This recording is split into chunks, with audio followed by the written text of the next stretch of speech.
Good morning, Jada. Welcome. Well, good morning from Australia. Welcome onto the Jessica Pinelli podcast. Thank you so much for coming on. How are you? I'm good. Thank you so much. And good afternoon for me being in the States. Thank you so much for having me. I'm super excited to connect and have some conversation about all things wellness and mindset and all the things that you do and would love to just get into it. I'm very excited for this conversation. And I actually want to start this a little bit differently. And I feel this will kind of go into who you are and what you do. But there's a post that I actually have up of yours from your Instagram. And I love it. I saw it was like the most outstanding post I saw. And I'm like, I'm going to bring that up as soon as we start talking. So the post is there is a connection between trauma, stress, and disease, and it's due to our disconnection with ourselves. I would love for you to kind of go into who you are, what you do, but like, let's flesh out that post because I love it and it's so true. Yeah, absolutely. So, a little background on me. So, I started my journey into wellness, I guess, when I was in college and I decided to become a physician assistant. So, I went to school, became a physician assistant, and worked in family practice for a number of years before I stepped out to become a full time mom. And then when I was in family practice, I saw a lot of people who actually were struggling with mental health issues, but they were coming to their primary care. They were saying, my throat hurts or my head hurts or I have tummy issues. And then once we would get into it, there were all these mental health issues going, coming along for the ride. And a lot of it was never combined. It was, oh, well, this is depression. You need to send this person to go see a psychologist, or oh, we think this is anxiety, so go somewhere else. And there was never this integration.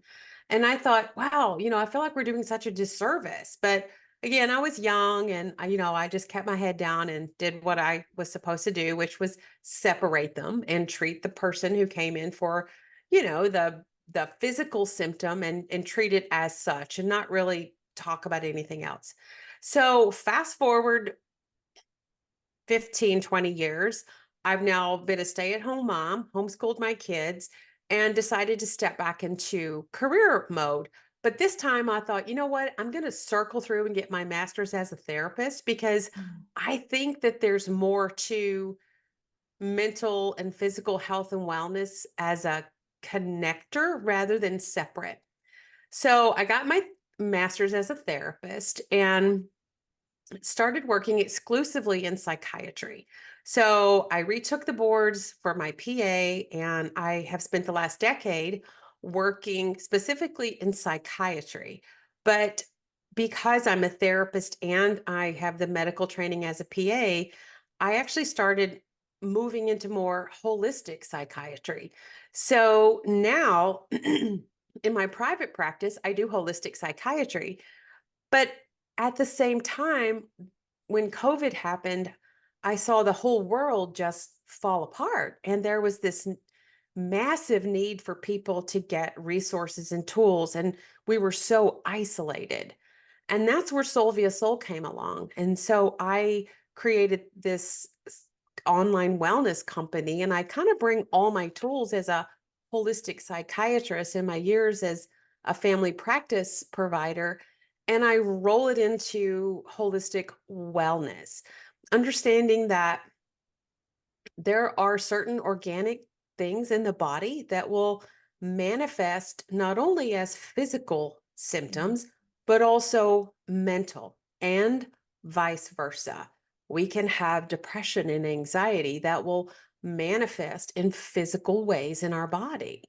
And as I really kind of dug more into the therapy piece, there's also a lot of people when they first started working with me, we were kind of surface level, like, oh, I want to change this about my body, or I want this wellness piece. But as we got to go into deeper and deeper things, I realized a lot of people didn't eat well or move their body or work on their physical health and wellness because of unresolved trauma, because they didn't feel worthy of loving themselves with good food, or movement or understand the connection, how they're the unhealed parts of them were really preventing them from loving themselves and connecting to themselves in a deep way. And wellness to me is it springs from this deep connection, this well of worth within our core. And if we don't feel worthy to our core, we're never going to get to the fruits of wellness. And so I kind of do now where, as a therapist, when I put my therapist hat on, we talk about trauma and the ways that we can reprogram the subconscious, the ways that we can go back and remove those limiting beliefs if necessary, if we have to do that work. And then we have the conversation of how do we connect mind body? And often, mental health issues will show up physically first. So it's really bringing more awareness that our body's always talking to us. And what's the original source of that pain? And in order to know that, we have to have a deep connection with our bodies. And that's really what's missing is that we're really so busy with all the stuff that we don't have that deep connection with self. And that's really the cornerstone of connecting back to yourself. And the whole name of soul via soul is really connecting back to our bodies, and understanding that deep connection is going to help us understand what wellness is. One of the first times I remember learning about the mind body connection, I read a Louise Hayes book. Oh, And yes. yeah, and I was like, wow, this is incredible. And it is now something I refer to all of the time. I've told my own clients, I share with my partner, my friends, and it's even to the point, I may I see someone on their stories, or even if it's to do with like a celebrity or something, and they've got a physical ailment, and I look it up and I'm like, oh, it means this. This is a connection. And I think it's such a powerful conversation because, and I'd love to understand your perspective on this. Do you think that in the society that we are now in, I think people are becoming more receptive and more open to it, but I think Yeah. people don't want to acknowledge the fact that everything that manifests physically is coming from your emotional body. I think it gets too hard for people to go, oh, well, if I work on those emotions, then my knee's not going to hurt, or I'm not going to feel my neck cramp up all of the time. What's your perspective on that? I love Louise Hayes, and I think that she's so spot on so many things. And two things that kind of popped up as you were talking about that. Right before I knew it was time to leave my first marriage, which was toxic and unhealthy, I started having foot pain. And you're like, "Oh, wait, let me go to Louise Hayes and look that up." But that foot pain was my literally fear of stepping forward in my life. It was the fear of me stepping into my future. And I manifested, I don't say manifested, but it manifested within me. My fear of leaving and literally walking away from my marriage.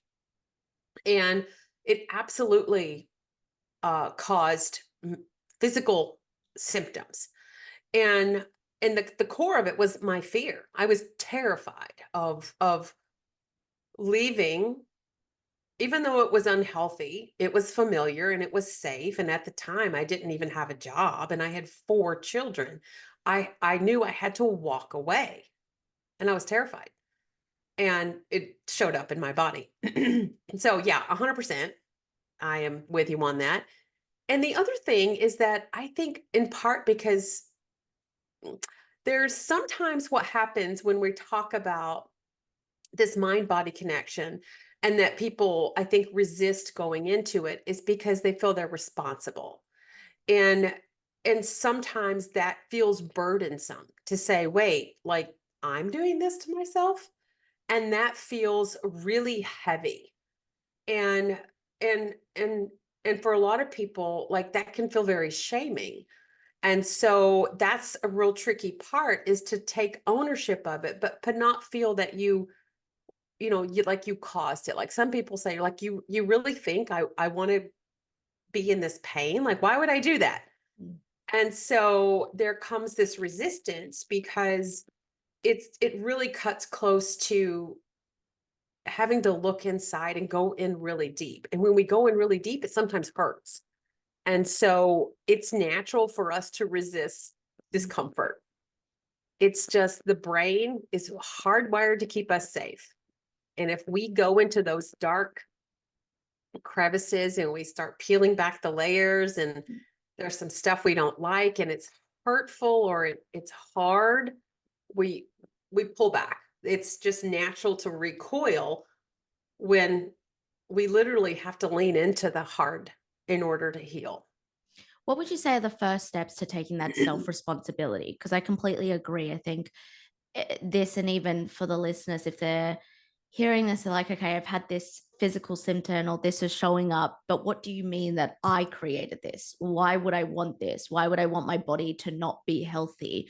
I've definitely heard that before, and probably in the past, maybe I've been in a little bit of that mentality. But what would you Yep. say is kind of like the first stepping stone, or how to get to that place where it's like, I'm taking self responsibility, but I'm not judging myself. I'm not shaming myself. Yeah, and that's difficult because I think and when we start any healing journey, we have to give ourselves an enormous amount of self-compassion because it is layered. And in order for someone to say, okay, you know what? I maybe there is some responsibility here. Like how do I get from point A to point B?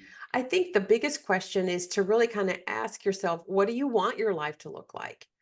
So let's not look at from where you are. Let's look at what you want. Like what kind of life do you want to create?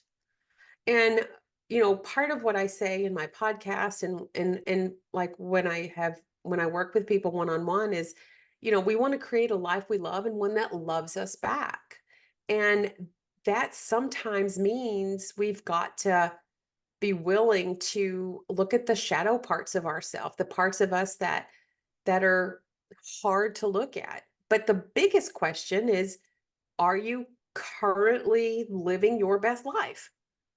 And if you're not, what are you going to do about it? Because Mm, ultimately, we have power. mm, And I think when we're in victim mentality or we're in this state of lack of, we can't make any strides. We can't elicit any change if we're not willing to take the hard look at ourselves and go, what part am I playing in what is in my life currently? How would people self identify to the fact that they are disconnected from themselves? Because even I say this sometimes with my clients that I work with on mindset, is sometimes I think we're intuitive beings and we know something's a bit off, something doesn't feel right or good in my life, but they're not quite sure what it is or what that looks like or what are those thought patterns or what are those behaviors. So what are the things that maybe you've seen in your own clients over the years of how do we self-identify that, oh wait, I'm not stepping into my power, I'm disconnected from myself, and I'm actually not living my best life. That is such a great question. I think it shows up differently for different people Mm, because there's going to be different levels of self actualization and mm, self awareness.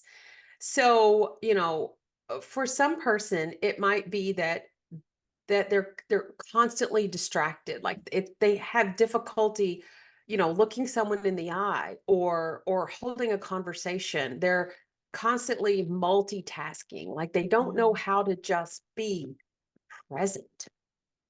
And so, that's a lot of our culture, which is just go, go. You just go from task to task to task, and you don't slow down enough to just check in with your body.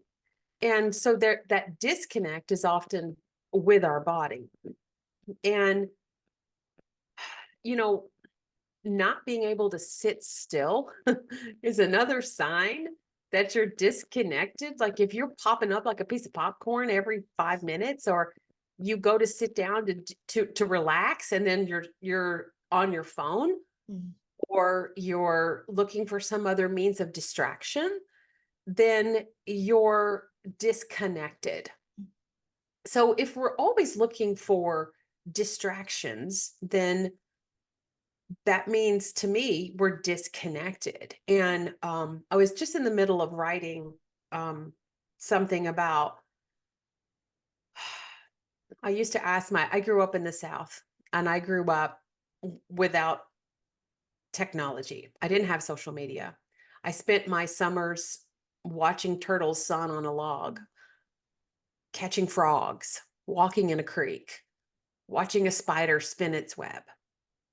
And I grew up very connected to the earth. I would go for walks in the woods with my dad. And sometimes we would sit on the porch and he would say, "Well, why don't we sit down and watch the grass grow?" And I never thought about that until literally today. I was thinking about how, as a kid, we used to be bored. I don't know about you, but in the summer, school would get out and we didn't have cell phones. There was no way to call or connect with my friends. We had the phone connected to the wall, and you didn't have this. And so the summer days would trickle along, and I would find myself lying on the ground, staring up at the clouds and just being bored. But in that boredom came creativity and ideas and big dreams, and that that is what's missing, is that ability to just stop and to be okay with that stopping. But because I think we're in this hustle go culture, we don't recognize that we are kind of addicted to the adrenaline rush of cortisol, stress hormones, adrenaline. We're kind of like adrenaline junkies and we just go. And so when we pause and we just are still, especially if you've had a chaotic childhood or unresolved trauma, sitting still is very challenging. And we don't know how to just be. So not being able to sit still is another really good indicator that, Mm. you're disconnected from self. So, those are the two big ones, like just not being able to be present when you're having conversation with someone. If you're easily distracted, if you're thinking about a million things, racing thoughts can sometimes be a symptom of just being disconnected from yourself.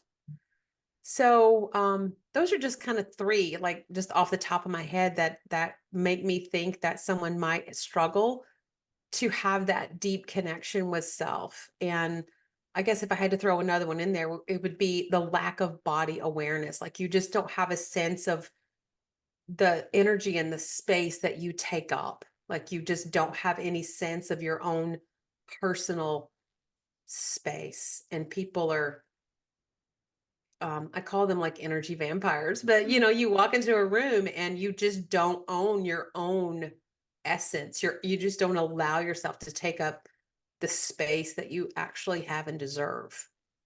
So many good points there. I really love the point on boredom because it's so true. And I went back into my memory of when I was a kid, no phones, riding around on bikes, going to parks, for us it was like when the street light turns on, make sure you come home, that type of vibe. And Yep. so I was like completely resonating with that. I'm like, that's so true. And even in myself, I'm like, when was the last time I was actually bored and not stimulated or not thinking of the next thing in my business or my personal life? And I feel this was a reminder to me and probably the listeners is maybe find some more boredom, find those parts of stillness, find the moments to slow down and not be stimulated. I absolutely love that. And I guess, like, where do you start with that? Because you're right. I feel in this day and age, we're adrenaline junkies. We are addicted to the stress. We're addicted to our phone, social media being stimulated, whatever, always having to be around someone or something and not being still. And even like you said, when someone goes to relax, but instead they're grabbing their phone and they're like, okay, this is my time to relax. I'm definitely guilty of that. let me scroll Yeah. on TikTok for 30 minutes to relax, when in fact Right. it's stimulating me more. So Correct. where do we start? Because it's uncomfortable. It's so uncomfortable to be still, to be bored, to actually be like, oh, I'm actually not feeling good. Okay, I'm going to now scroll on my phone, or I'm going to call a friend, or I'm just going to put on Netflix because I want to ignore this feeling. Where do we start with trying to be still?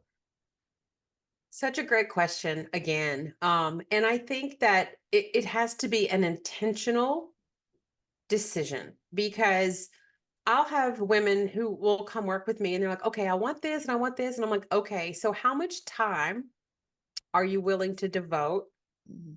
to loving yourself?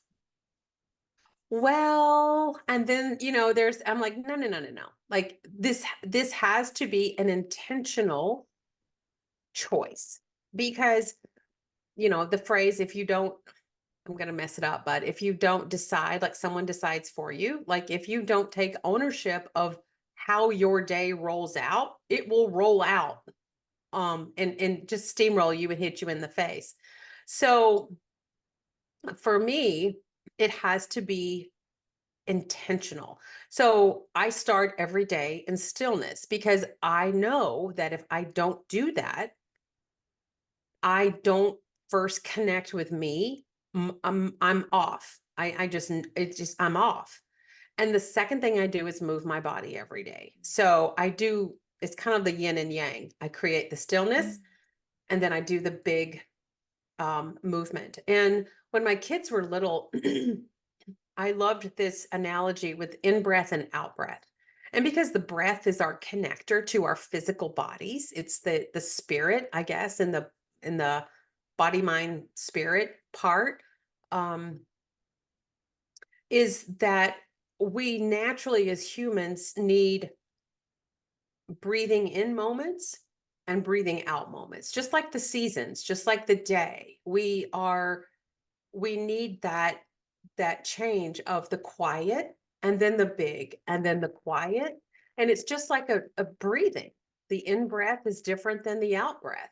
The in breath, we bring in the stillness, and then the out breath, we let go of the stress. So for me, the stillness in the morning, and that can be 5 minutes, 10 minutes, 20 minutes, 30 minutes, an hour, whatever you have, the more the better.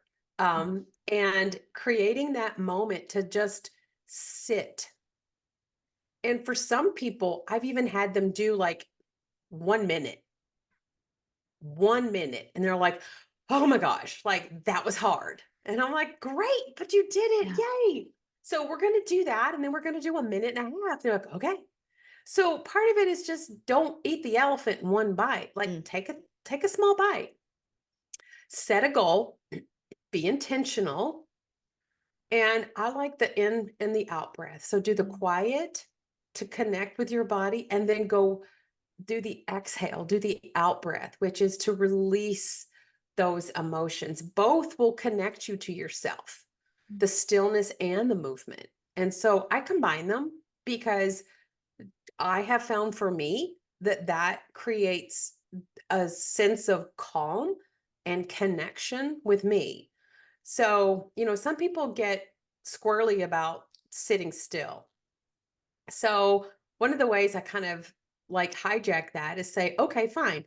Go walk in the woods.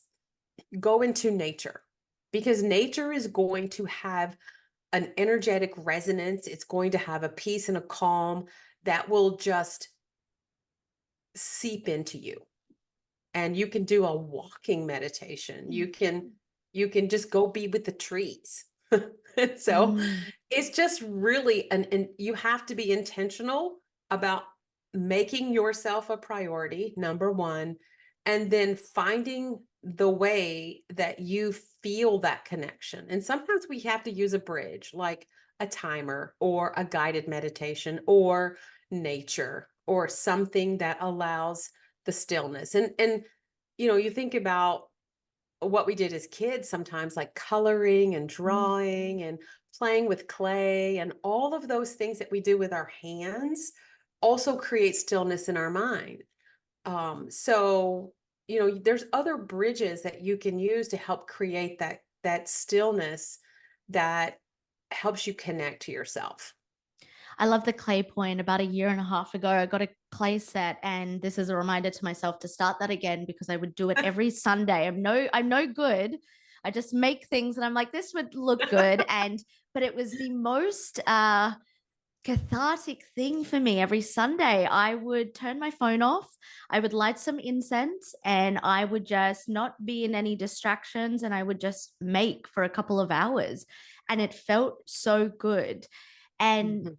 as I continued to do that over the weekends, it got easier to be in that moment. But definitely at the start, it would be like I'd get into it and then I'd kind of automatically like go to grab my phone or go to like think about something else. I'm like, just be here, just be in the present moment. And I think, yeah, going back, this is very inner child healing, isn't it? Going back to these things we used to do as children, like getting lost in the moment, getting lost in finding the joy in the small things. And I think this is such a great reminder for people to be still.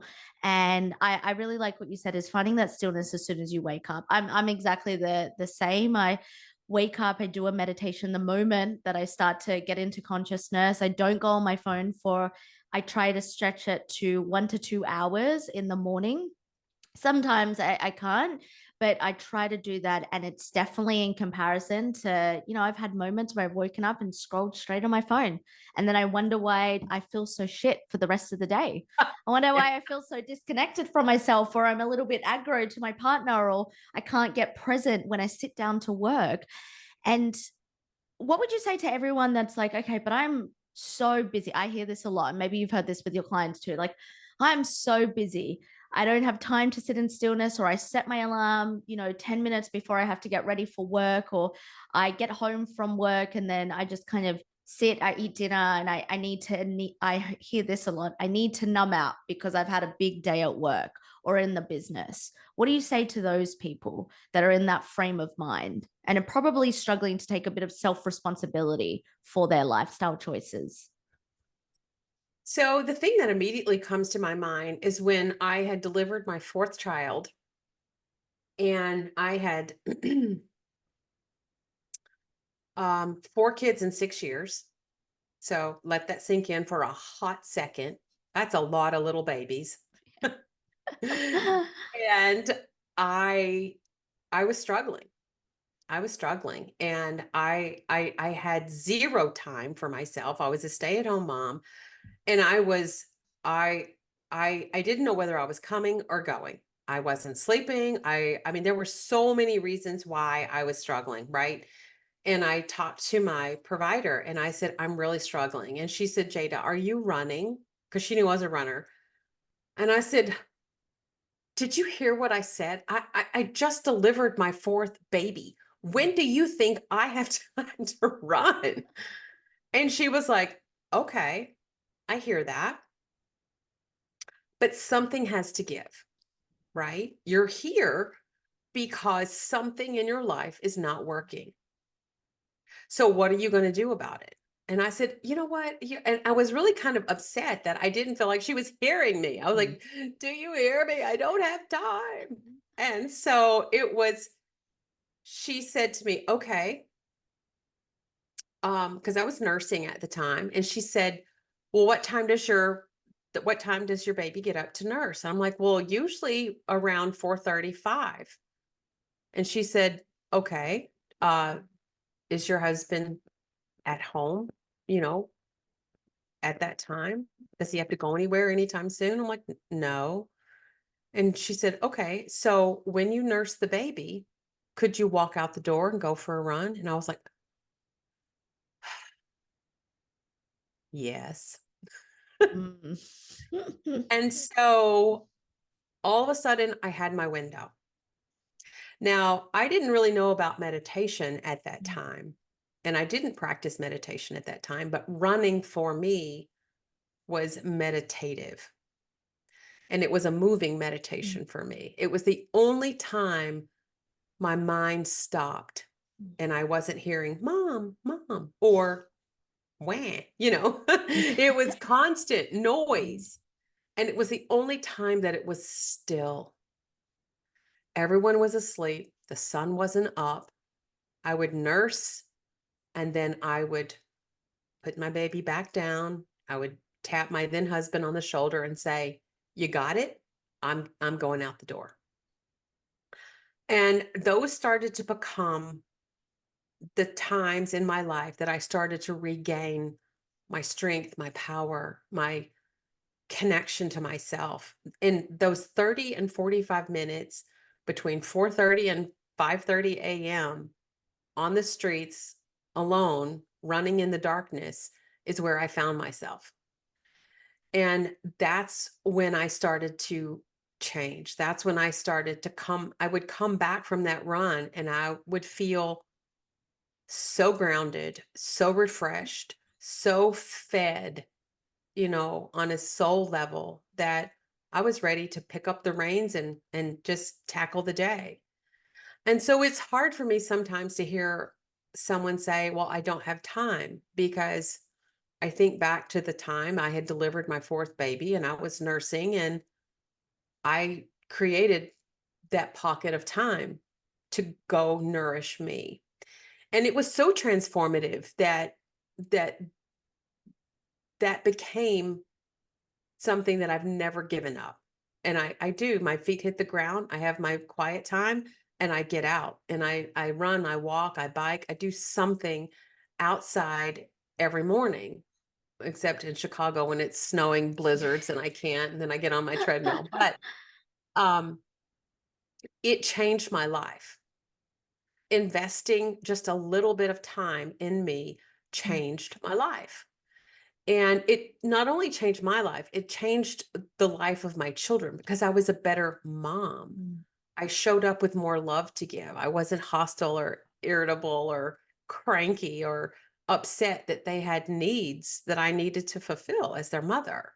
I wasn't as snippy with my then husband. I was a better me when I took care of me first. mm. And so, the numbing out is common because when we are quiet, emotions come up. And there were many times I would cry and run at the same time. And I couldn't tell you why I was crying. I just knew that my body had to release it. And I would be running along, and then suddenly I'm in a full, soppy, wet cry. And I'm like, what am I doing? But it was cathartic and it needed to come out of me. And, movement is a wonderful way to calm the mind, but it's also a wonderful way to release trapped trauma and pain and stress in our bodies. And that's what was happening. I was healing myself by giving myself that time and that movement and that alone time. It's simply that powerful.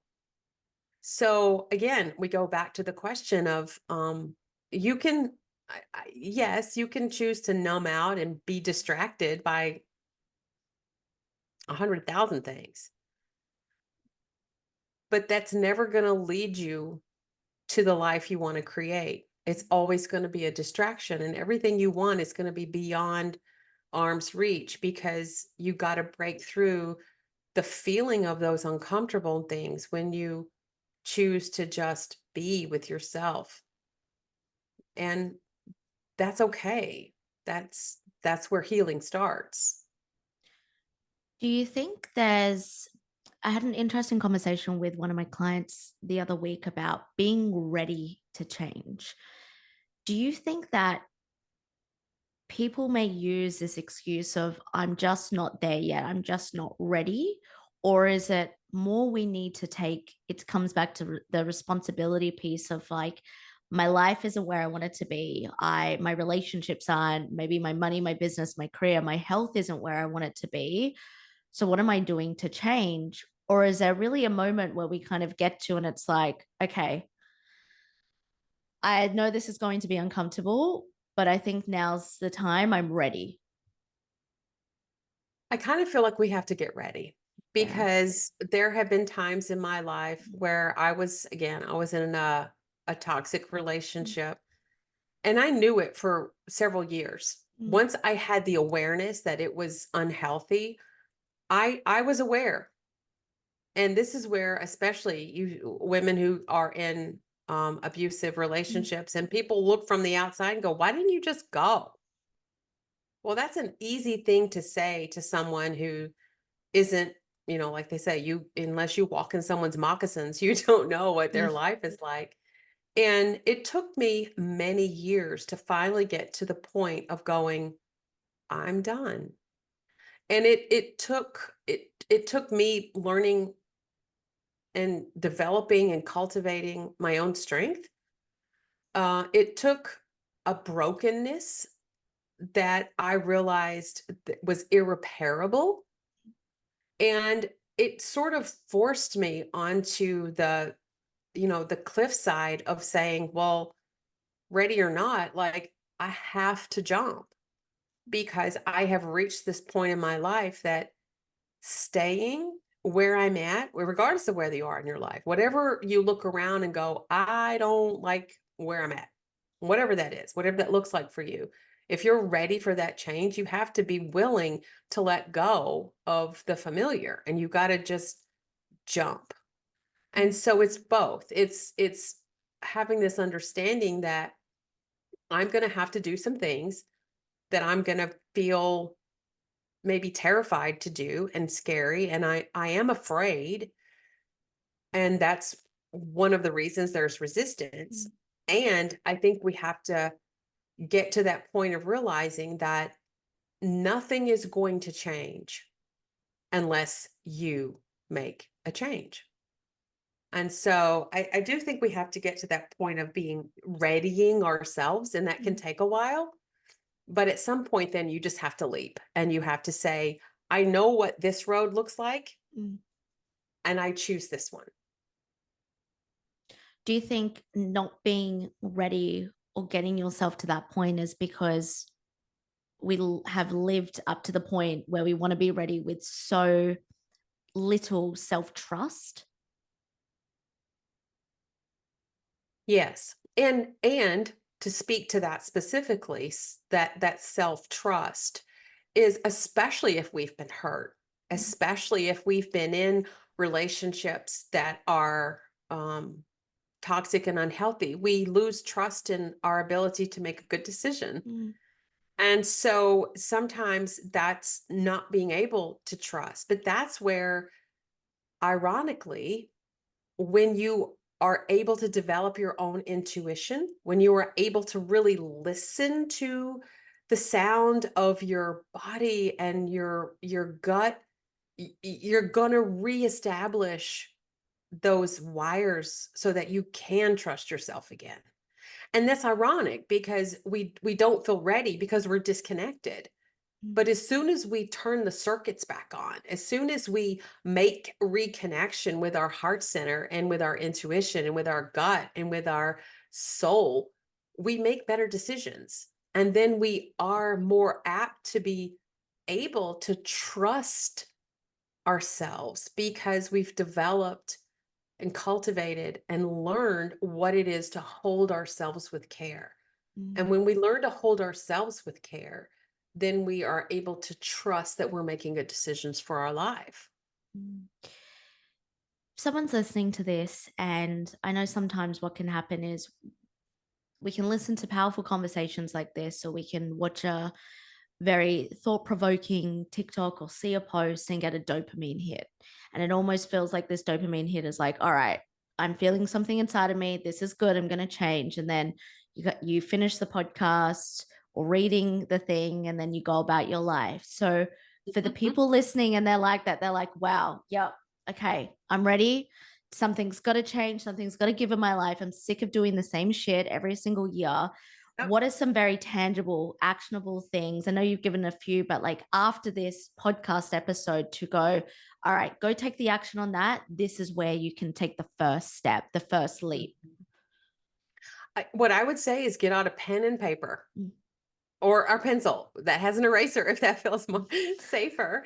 And that is to literally just write down your dreams. mm, Put it on paper. There's something very powerful about not only asking the question, but then writing it down and get real with yourself. Like, what is it that you desire? What do you want your life to look like? And we've all heard the phrases, you're the author of your life, you can design and those are awesome, but when you feel stuck, it Mm, feels a little jabby. It feels a little condescending and a little like someone doesn't understand where you are. And no one understands mm, where you are except you. So don't just think about it.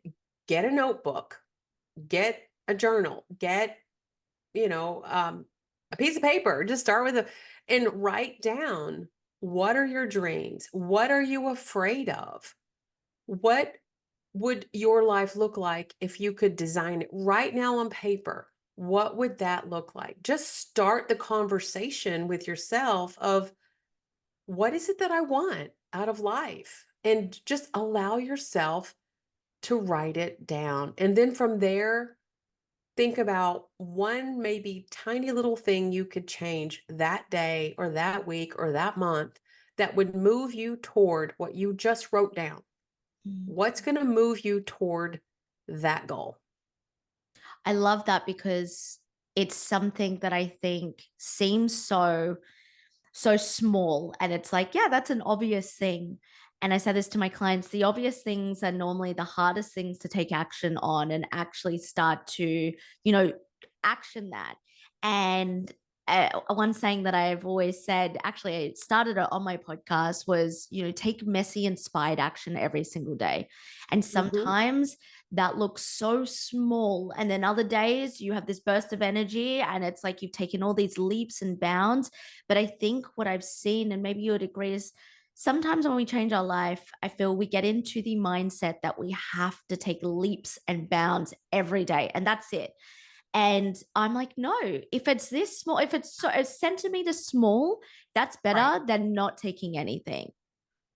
It absolutely is. And it's not, I think that's where we self sabotage is Mm, we think that, oh, we got to hit it out of the park every day. And that's what growth looks like. Growth is not linear. And even as a medical professional and a therapist, there are days where I struggle and I have to pull myself in and be like, okay, like what's happening? Like what do I need? And sometimes we do take two steps back and then a step forward, and that's okay too. This is where self-compassion comes in and just understanding that it's a journey, it's not a destination. And it's going to look different for different people, and different people take different routes to get to different destinations. And I think when we start comparing ourselves with others, or we start thinking, okay, I got to eat this way and drink this way and do these things, and we get so overwhelmed and we try to do too many changes at yeah. one time that we end up thinking, I'm a failure. It's so much better to do one tiny thing and feel successful with that and celebrate that, and just be okay with that. And then the next day, if you take another tiny little step, woohoo! Like we often don't celebrate the little things, just getting up and drinking a big glass of water first thing in the morning to get your digestion going.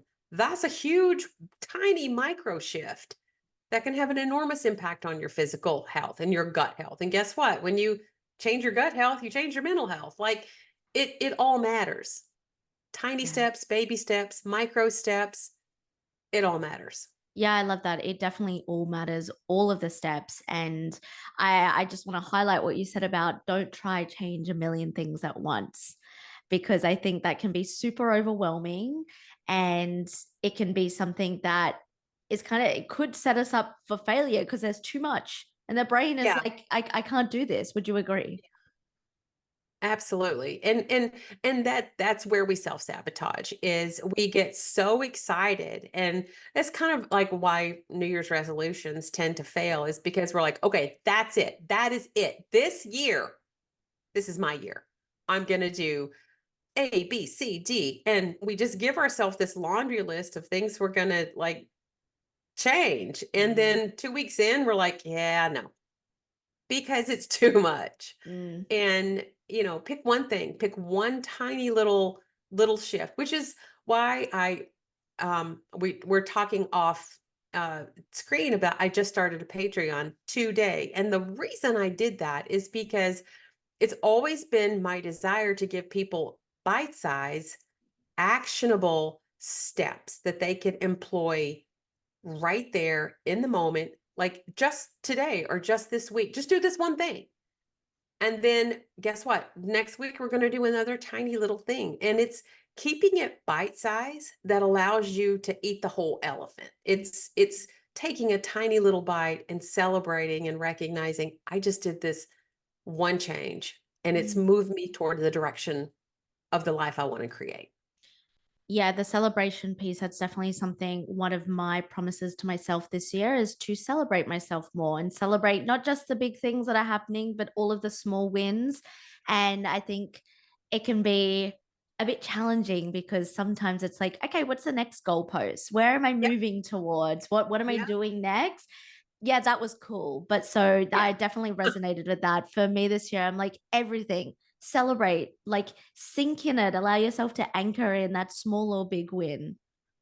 Absolutely. And when we feel it, like when we really feel and celebrate the one little thing, like, oh my gosh, I just drank a glass of water. I am so awesome. Like even just a tiny thing like that. We don't realize that that message to the universe is like that will create a momentum that starts coming toward us. And then suddenly we're like, I wash the dishes. I so rock.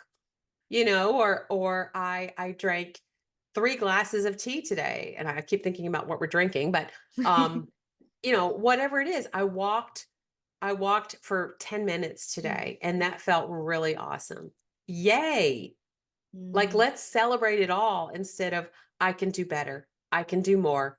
Where's the next thing?" Like, that's where staying present and really mm. just grounding in that moment and just sinking into it allows us to feel that we can celebrate all the little things. So I love to hear that. I'm gonna do that Mm. too. I'm gonna join you in that more Yeah. celebrating. Yeah. More celebrating. And I like that instead of the I can do more. I think that yeah, it kind of has a negative connotation towards it, but I'm like, no, let's celebrate every small thing. And even what you said, even if I did a walk for 10 minutes, celebrate that. Still did Yeah, it, and yeah. and I think it's like sometimes when I get into the flow of work and then I go and do, if I can't go do a workout, I'll go do like a 20-minute treadmill walk. And I've had the habit of thinking, oh, I should have done more, but it's like I did this. I got out of my office and I went and did the 20-minute walk and this is amazing. So more celebrating this year. I definitely love that. I think that's fantastic. And it changes our frequency. Like Yeah. when we are staying in those high energetic states, Mhm. love, joy, gratitude, we vibrate at a higher level. Like we vibrate at a higher frequency. Those are very high frequency emotions, and when we Mhm. are really staying in that space of yay me, then we really are elevating our entire energetic selves. And when we are up there, like attracts like, so you're going Mhm. to actually just cultivate more wonderful things to flow into your life on a subconscious level because Mhm. you're vibrating at these lovely high energetic flow states. I love that. Yep. More celebration. I've loved this entire conversation. I think there were so many juicy moments. When I get to the end of a podcast episode, I have a couple of questions that I choose one from. And I was just thinking, what is the one that I want to ask you? I think this one. If you could distill your life's philosophy or a piece of advice into a single sentence, what would it be?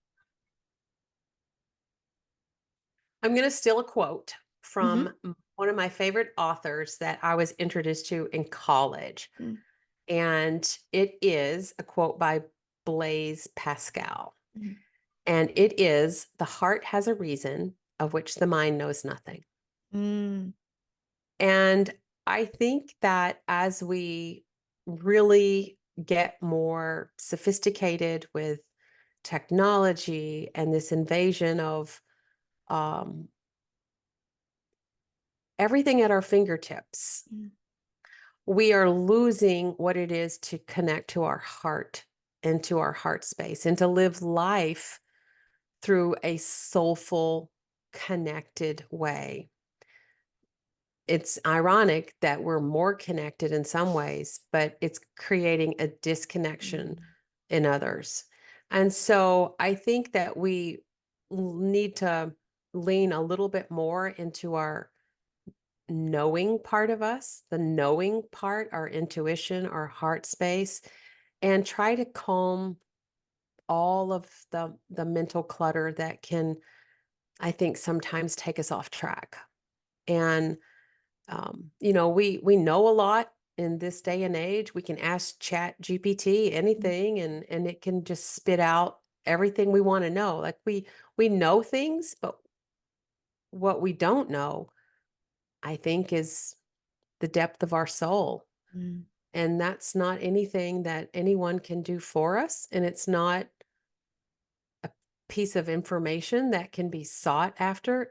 It's a journey inward. And when we decide that we're worth living from that space, I think we can create a life we love and one that loves us back. I love that so much. That, yeah, that quote's beautiful. I'm going to go find that on Pinterest and save that, probably print it out. I love that. That's an incredible quote. Thank you so much for your time. This was a Thank beautiful you. conversation.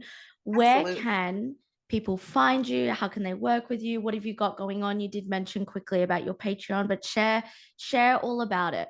Yeah. So obviously I have a website. So it's soulviasoul.com, and it's SOUL via SOLE. And it's basically that the we find the essence of our soul. We live a soulful, purposeful life through understanding and connecting to our body and using our body as an instrument.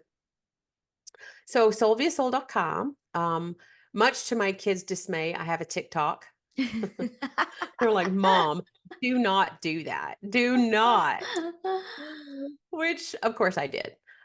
So you can find me on TikTok and then on Instagram Mm, at Solvia Soul. And I also have a podcast, and it's also the same Solvia Soul. Um, it's all the same. It's all Solvia Soul. So mm, you can find me there. You can also just Google my name mm, and I'll pop up. So um, yeah, and then the Patreon, that's brand new. I literally started that today. And the whole idea around that was to have a community off social. um, Very intentional about that, so mm, that, for a lot of people who were saying disconnect, they're like, great, I'm going to get off all social media. And that's great if that's what, you choose to do to help align with yourself.